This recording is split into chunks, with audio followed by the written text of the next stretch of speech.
여러분, 팔란티어라는 회사 이름 들어보셨죠? 아마 이름은 익숙한데 그래서 정확히 뭐 하는 회사야?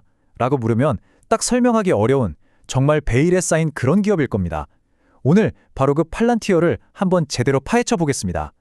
팔란티어의 핵심 설계자가 이런 말했습니다. 우리는 데이터 분석 회사가 아닙니다. 우리는 기업을 위한 운영체제입니다. 와, 정말 강력한 선언 아닌가요? 근데 솔직히 기업을 위한 운영체제라니 이게 대체 무슨 뜻일까요? 오늘 우리가 풀어야 할 가장 큰 숙제가 바로 이 문장 속에 있습니다. 맞아요. 너무 추상적이잖아요. 그래서 이 말의 진짜 의미를 이해하기 위해서 지금부터 양파 껍질 벗기듯이 하나하나 파고 들어가 볼 건데요. 시작은 아주 뜻밖의, 하지만 굉장히 공감 가는 비유로 한번 열어보겠습니다. 자, 첫 번째 주제입니다. 잘못 진단된 회사. 이게 무슨 말이냐면 팔란티어는요, 대부분의 큰 회사들이 마치 자기 병을 스스로 잘못 진단하고 있는 환자 같다고 봐요. 실제로 있었던 일인데요. 60대 여성 환자 한 분이 계셨어요. 이분은 자기가 가진 건강 문제는 딱 하나, 고혈압이라고 굳게 믿고 계셨죠. 이게 바로 많은 기업들이 자기 문제를 바라보는 방식과 똑같다는 겁니다. 딱 한 가지 단편적인 문제에만 집중하는 거죠. 그런데 말이죠. 이분의 10년치 건강 기록을 싹 다 모아서 통합 분석을 해봤더니 와, 고혈압은 정말 빙산의 일각에 불과했던 겁니다. 고지혈증에 담낭 용종, 부정맥, 심지어 잠재적인 암 위험까지 있었어요. 팔란티어가 바로 이 지점을 콕 집는 거예요. 대부분의 기업들이 이렇게 자신의 진짜 문제를, 더 큰 그림을 놓치고 있다는 거죠. 자, 두 번째는 올바른 질문하기입니다. 팔란티어는 처음부터 우리 이런 툴이 있어요 하고 파는 게 아니에요. 아주 근본적인, 어쩌면 당연한 질문을 던지는 것에서 모든 걸 시작합니다. 이거 진짜 재밌는 일화인데 예전에 두산 인프라코어에서 있었던 일이래요. 데이터 통합 프로젝트 때문에 관련 부서 사람들이 다 모여서 막 열띤 토론을 하고 있었답니다. 근데 그때 팔란티어 엔지니어 한 명이 딱 한마디를 던진 거예요. 데이터 통합 좋습니다. 근데 그걸 왜 하시려는 거죠? 이 질문 하나에 회의실 전체가 그냥 얼어붙었대요. 아무도 왜? 라는 본질적인 질문에 대해 생각해보지 않았던 거죠. 이 둘의 차이를 보여주는 정말 기가 막힌 비유가 있어요. 들어보세요. 전통적인 방식은 우리나라 최초의 자동차 포니를 계속 개선해서 결국엔 고급 세단 렉서스를 만드는 것과 같아요. 분명히 좋아졌죠? 하지만 여전히 내연기관 자동차라는 틀 안에 있잖아요. 근데 팔란티어의 접근법은 뭐냐면 포니에서 시작은 똑같은데 아예 내연기관이라는 구조 자체를 버리고 전기차 테슬라를 만들어버리는 겁니다. 이건 그냥 개선이 아니죠. 완전히 패러다임을 바꿔버리는 거예요. 그러니까 팔란티어는 문제에서부터 출발하기 때문에 정해진 답, 그러니까 기성품 같은 솔루션이 없는 거예요. 고객이 제품에 억지로 몸을 맞추는 게 아니라 고객의 문제에 딱 맞는 옷을 그때그때 새로 지어주는 거죠. DLENC 임원이 한 말처럼 정말 빈 도화지 같은 겁니다. 그 위에 무엇이든 그릴 수 있는 거죠. 오케이, 좋습니다. 이제 팔란티어의 철학은 좀 감이 오는 것 같아요. 그럼 이제 구체적으로 대체 어떻게 이 기업의 뇌라는 걸 만드는지 그 핵심 구조를 한번 뜯어보겠습니다. 그 중심에는 온톨로지라는 좀 어려운 단어가 있는데요. 이걸 아주 쉽게 설명해 볼게요. 회사에는 엑셀 파일, 센서 데이터, 고객 정보, 정말 온갖 종류의 데이터가 흩어져 있잖아요. 이걸 그냥은 아무도 못 써요. 온톨로지는 이 모든 제멋대로인 데이터들을 마치 레고 블럭처럼 누가 봐도 이해하기 쉽고 서로 연결할 수 있는 공통의 언어로 번역해주는 작업이라고 생각하시면 됩니다. 비로소 데이터가 말을 나기 시작하는 거죠. 자, 이렇게 레고 블럭이 준비됐으면 이걸 먼저 수직으로 쭉 쌓아 올립니다. 이게 무슨 말이냐면 저 땅속 깊은 곳에 묻혀있는 원시 데이터부터 우리 눈앞에 보이는 스마트폰 앱까지 이 모든 과정을 중간에 끊김없이 하나의 파이프라인으로 쫙 연결해버리는 거예요. 데이터가 흐르는데 중간에 막히는 곳이 전혀 없게 만드는 거죠.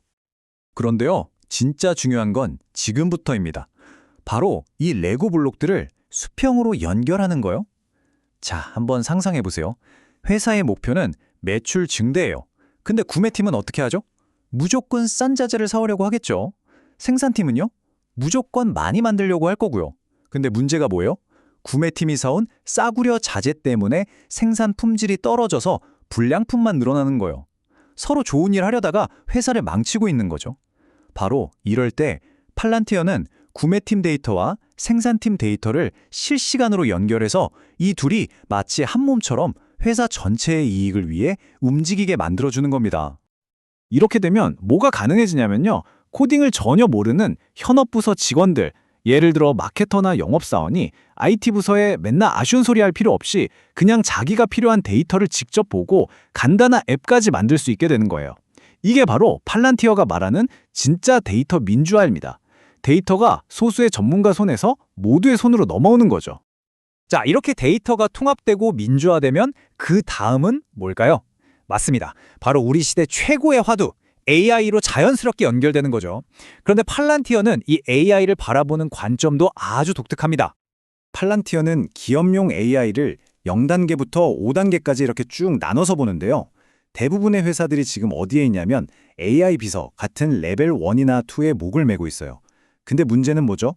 그 밑에 있는 기반, 즉 데이터 통합이라는 기초공사가 전혀 안 되어 있다는 거예요. 이건 마치 땅도 안 파고 50층짜리 빌딩을 올리려는 것과 똑같은 겁니다. 당연히 무너지죠. 그래서 팔란티어가 하고 싶은 말의 핵심은 이겁니다. 제발 AI를 시작점이라고 생각하지 말라는 거예요.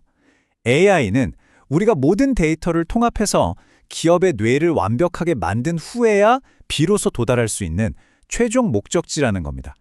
이런 기반 없이는요, AI는 그냥 이메일 요약이나 해주는 똑똑한 비서일 뿐이지 회사의 운명을 바꿀 수는 없다는 거죠. 자, 그럼 이제 이런 궁금증이 드실 거예요. 아니, 이게 이렇게 대단한 거면 왜 다른 회사들은 그냥 못 따라하는 거야? 그쵸? 도대체 팔란티어만 가지고 있는 그 보이지 않는 강력한 힘, 그 해자, 못은 뭘까요? 그 이유는 절대 하나가 아닙니다. 일단 개발에만 20년 가까이 쏟아부었고요. 그리고 그 시스템을 어디서 테스트했냐? 바로 세상에서 가장 복잡하고 까다로운 환경, 군대에서 검증을 마쳤다는 점. 마지막으로 파견 개발자라고 해서 엔지니어들이 그냥 사무실에 앉아있는 게 아니라 직접 고객사에 파견 나가서 거의 한 팀처럼 일하는 그 독특한 문화까지. 이 모든 게 합쳐져서 다른 회사들은 감히 넘볼 수 없는 거대한 성벽을 쌓아 올린 겁니다. 이 숫자 한번 보세요. 4만. 이게 뭐냐면요. 팔란티어의 자동화 관리 시스템인 아폴로가 그것도 지금으로부터 무려 5년도 더 전에 단 일주일 동안 전 세계 모든 고객사 시스템에 자동으로 배포한 업데이트 횟수입니다. 이 시스템의 스케일과 안정성이 어느 정도인지 감이 오시죠? 그리고 이건 정말 거의 영화 같은 이야기인데요. 군 관계자들의 증언에 따르면 팔란티어 시스템으로 완전히 통합된 부대는요. 그렇지 않은 부대를 상대로 전투 효율성이 1대 수천까지 벌어질 수 있다고 합니다. 이게 어떻게 가능하냐면 실시간으로 전장의 모든 데이터를 통합해서 아군이 어디 있고 적군이 어디 있고 탄약은 얼마나 남았는지를 그냥 한눈에 다 보여주는 거예요. 말 그대로 마치 제가 지휘관이 돼서 스타크래프트 게임 화면을 보면서 전쟁을 하는 것과 똑같은 상황이 되는 겁니다. 자, 여기서 팔란티어 관계자가 한 이 말을 한번 보시죠. 우리의 가장 큰 경쟁자는 다른 회사가 아닙니다. 바로 변화에 저항하는 고객사의 직원들이죠. 이 말이 우리를 오늘 이야기의 마지막 그리고 가장 도발적인 질문으로 이끌어갑니다. 한번 생각해 보세요, 여러분. 만약 어떤 시스템이 회사의 모든 비효율과 문제점을 그냥 거울처럼 투명하게 다 비춰준다고 해봅시다. 누가 진짜 열심히 일하고 누가 그냥 자리만 지키고 있는지 다 드러나는 거죠. 자, 이런 시스템을 가장 싫어하고 반대할 사람은 과연 누구일까요? 그건 바로 조직 그 자체입니다. 어떻게든 변화하지 않으려는 관성, 우리 부서만 잘 되면 된다는 이기주의, 그리고 사실은 그 비효율 덕분에 유지되던 수많은 자리들. 어쩌면 팔란티어가 넘어야 할 가장 큰 산은 기술적인 장벽이 아니라 이 모든 것을 투명하게 마주해야 하는 바로 우리 인간의 본성 그 자체일지도 모르겠습니다.